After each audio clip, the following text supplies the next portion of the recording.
इतिहास के पन्ने बताते हैं कि एक दौर वो भी था जब दुनिया भर के खजाना भारत के बाजारों में रहा करता था और भारत को सोने का चिड़िया कहा जाता था। यहाँ के शाही राजा हीरे जवाहरात पहनने से लेकर सोने चांदी के बर्तनों में खाया पिया करते थे। इसलिए आज हम आपको भारत कुछ ऐसे ही बेशकीमती चीजों से रूबरू कराने वाले हैं जो भारत के इतिहास का हिस्सा रही है। The नसक diamond. भारत के कोहिनूर की चोरी की कहानी तो हर कोई जानता है, लेकिन वह यह नहीं जानते होंगे कि साल 1818 में द नसक डायमंड भी भारत से गायब हुआ था। बताया जाता है कि किसी जमाने में गोलकुंडा की खानों में से निकला ये हीरा त्रिमिकेश्वर मंदिर का श्रृंगार हुआ करता था। कई सदियों तक इसी मंदिर में रहने के बाद अम्लो मराठा युद्ध के बाद ईस्ट इंडिया कंपनी ने इसी ब्रिटेन ज्वेलरियों को बेच दिया था। वक्त के साथ इस 43.38 कैरेट्स का ये हीरा आज लेबनान के एक प्राइवेट म्यूजियम में रख दिया गया है।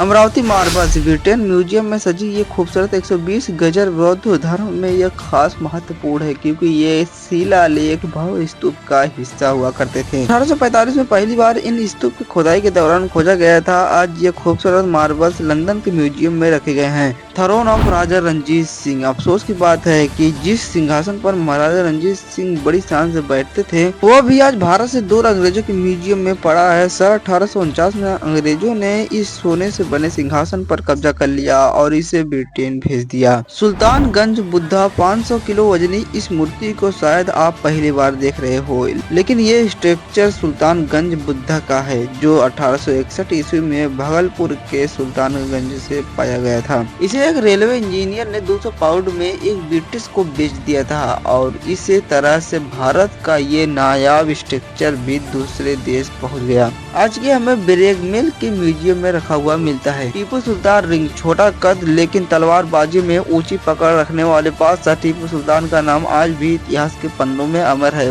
मैसूर के इस बादशाह को लोग एक बहादुर योद्धा के रूप में देखते हैं जिसने आखिरी सांस तक हार नहीं मानी और यही वजह है कि बादशाह की बेशकीमती तलवार और अंगूठी पर अंग्रेजों की नजर पड़ गई। दरअसल 1799 में श्रीरंगपट्टनम के युद्ध में ब्रिटिश ईस्ट इंडिया कंपनी के खिलाफ लड़ते हुए वो शहीद हो गए। इसके बाद ब्रिटिशर्स ने उनकी एक कीमती अंगूठी और तलवार पर अपना हक जमा लिया। हालांकि उनकी तलवार को नीलामी में खरीद कर विजय माल्या ने अपना बना लिया था, लेकिन टीपू सुल्तान की सोने की बेशकीमती अंगूठी को 2014 में नीलाम कर दिया गया और इसे खरीदने वाले कौन थे ये आज तक सामने नहीं आया। मयूर सिंहासन। मुगलों की शान शौकत और राजसी सत्ता का प्रतीक मयूर सिंहासन को बनाने वाले बादशाह शाहजहां थे। हीरे जवाहरात और सोने से जड़े इस सिंहासन को उन्होंने ताजपोशी के लिए बनवाया था। इसके दोनों हिस्से में मोर की आकृति है, इसके चलते इसे मयूर सिंहासन कहा कर बुलाया जाता है। वहीं फारसी में इसे तख्त ए ताऊस भी कहा जाता है। शाहजहां ने अपनी इस नायाब सिंहासन को आगरा के किले में रखवाया था, जहाँ शाही दरबार में आने वाले लोग इसके खूबसूरती को निहारते रहते थे। इस सिंहासन की खासियत यह थी कि इसमें विदेश से मंगवाए गए हीरे, अनमोल पत्थर और भी बहुत सी चीजें लगवाए गए थे। पर अफसोस आज ये सेंट्रल बैंक की ईरान